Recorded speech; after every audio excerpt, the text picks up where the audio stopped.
Hi friends, ഇത് നമ്മൾ നല്ലൊരു ചമ്മന്തിയാണ് തയ്യാറാക്കുന്നത്. അത് ചോറിൻ്റെ കൂടെ കഴിക്കാൻ വളരെ നല്ലതാണ്. അതുപോലെ ഇത് ഉണ്ടാക്കി വെച്ച ഫ്രിഡ്ജിൽ വെക്കുകയാണെങ്കിൽ ഒരു 3-4 ദിവസം വരെ കേടുകൂടാതിരിക്കും. അത് വെളിയിൽ വെക്കണ്ട, വെളിയിൽ വെച്ച് കഴിഞ്ഞാൽ വേഗം ചീത്തയാകാൻ നല്ല ചാൻസ് ഉണ്ട്.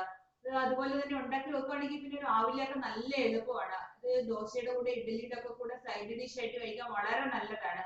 അപ്പൊ നമുക്ക് നോക്കാം ഇതെങ്ങനെ തയ്യാറാക്കാം. നമ്മളുടെ ചമ്മന്തി ഉണ്ടാക്കാൻ വേണ്ടിയിട്ട് ഇതുപോലെ ഒരു പാൻ അടുപ്പത്ത് വെക്കുക. അതിലേക്ക് 1 ടേബിൾ സ്പൂൺ എണ്ണ ഒഴിച്ചു കൊടുക്കാം. ഇനി ഇതിലേക്ക് നമുക്ക് ഇട്ട് കൊടുക്കാം ഒരു സവാള പൊടിയായിട്ട് അരിഞ്ഞത്.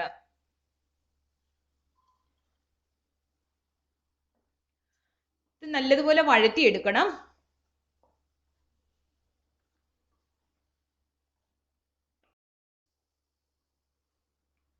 ഇതിലേക്ക് നമുക്ക് ഇട്ട് കൊടുക്കാം ചെറിയ ഉള്ളി, ഇതുപോലെ എടുത്ത് ഇതൊരു 100 ഗ്രാം ഉണ്ട്.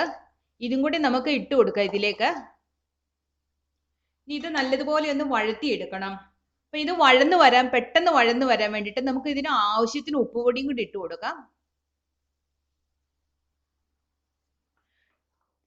ഇത് നല്ലതുപോലെ ഇളക്കി സ്ലോ ഗ്യാസിൽ നല്ലതുപോലെ വഴറ്റിയെടുക്കണം.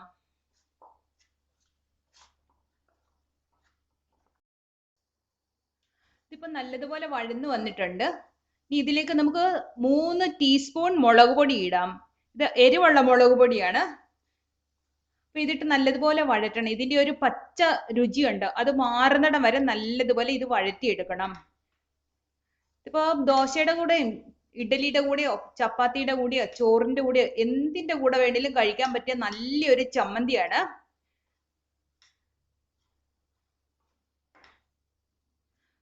ഇത് കുറച്ചൊന്ന് വഴറ്റി എടുത്തിട്ടുണ്ട്. നമ്മൾ ഇതിന്റെ ഒരു കളറിന് വേണ്ടിയിട്ട് നമ്മൾ കുറച്ച് കാശ്മീരി മുളക് പൊടിയും കൂടെ ഇട്ട് കൊടുക്കാം. ഇപ്പം ഇത് നല്ലതുപോലെ ഒന്ന് വഴറ്റിയെടുക്കണം. ഇനി ഇതിലേക്ക് നമുക്ക് ആവശ്യമുള്ളത് കുറച്ച് പുളിയാണ്. ഇതും കൂടെ നമ്മൾ ഇതിലേക്ക് ഇട്ട് കൊടുക്കാം. ഇത് നല്ലതുപോലെ ഒന്ന് വഴറ്റിയെടുക്കാം. നമ്മൾ വെള്ളം ഒന്നും ഒഴിക്കുന്നില്ലാത്തത് കൊണ്ട് ആ പുളിയുടെ വെള്ളം വീണാലും കുഴപ്പമില്ല.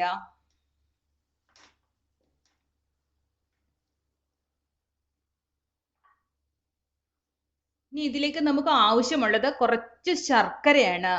ഇതിന്റെ ടേസ്റ്റ് ഒന്ന് അഡ്ജസ്റ്റ് ചെയ്യാൻ വേണ്ടിയിട്ട് കുറച്ച് ശർക്കര ഇടുവാണെങ്കിൽ നല്ല രുചി വരും. എരിവും പുളിയും മധുരവും ഉപ്പും എല്ലാം കൂടെ മിക്സ് ആയിട്ട് നല്ല ഒരു രുചിയുള്ള നല്ലൊരു ചമ്മന്തി നമുക്ക് കിട്ടും. ഇത് നല്ലതുപോലെ ഒന്ന് വഴറ്റി യോജിപ്പിച്ചെടുക്കാം.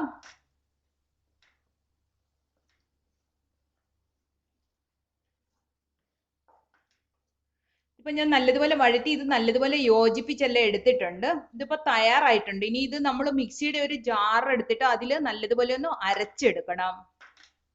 ഇപ്പൊ നമ്മളുടെ ചമ്മന്തി തയ്യാറാകും. ഇപ്പൊ ഞാൻ അരച്ചെടുത്തിട്ടുണ്ട്. നല്ല വെണ്ണ പോലെ അരയേണ്ട ആവശ്യമില്ല, ഇത്ര അരഞ്ഞാൽ മതിയാകും. അപ്പൊ നമ്മളുടെ ചമ്മന്തിയിലേക്ക് നമുക്ക് കുറച്ച് കടുക് വറുത്ത് ഒഴിക്കാം. ഇത് ഓപ്ഷണൽ ആണ്, ഇഷ്ടമുണ്ടെങ്കിൽ ചെയ്താൽ മതി, അല്ലെങ്കിൽ കുറച്ച് വെളിച്ചെണ്ണ ഒഴിച്ചാലും മതിയാകും നമ്മളുടെ ചമ്മന്തിക്ക് വേണ്ടിയിട്ട്. അപ്പൊ ഇതിലേക്ക് കുറച്ച് കടുക് ഇട്ടാം. കടുക് ഒന്ന് നല്ലതുപോലെ പൊട്ടിയതിന് ശേഷം കറിവേപ്പില ഇടാം. ഇതിലേക്ക് നമുക്ക് ഇട്ട് കൊടുക്കാം കുറച്ച് കറിവേപ്പില.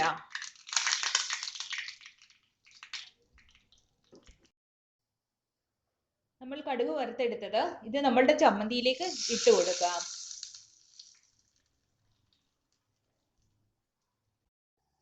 അപ്പൊ നമ്മളുടെ ചമ്മന്തി തയ്യാറായിട്ടുണ്ട്. ഇത് ഉണ്ടാക്കിയെടുക്കാൻ വളരെ എളുപ്പമാണ്. അതുപോലെ തന്നെ ഇത് കഴിക്കാനും നല്ല രുചിയാണ്. അപ്പൊ തീർച്ചയായും ഒന്ന് ട്രൈ ചെയ്ത് നോക്കുക. അപ്പൊ നിങ്ങൾക്ക് ഈ വീഡിയോ ഇഷ്ടമായാലും ചാനൽ ഒന്ന് സബ്സ്ക്രൈബ് ചെയ്യുക. അതുപോലെ തന്നെ ലൈക്ക് ചെയ്യുക, ഷെയർ ചെയ്തൊന്ന് സപ്പോർട്ട് ചെയ്യുക. Thank you.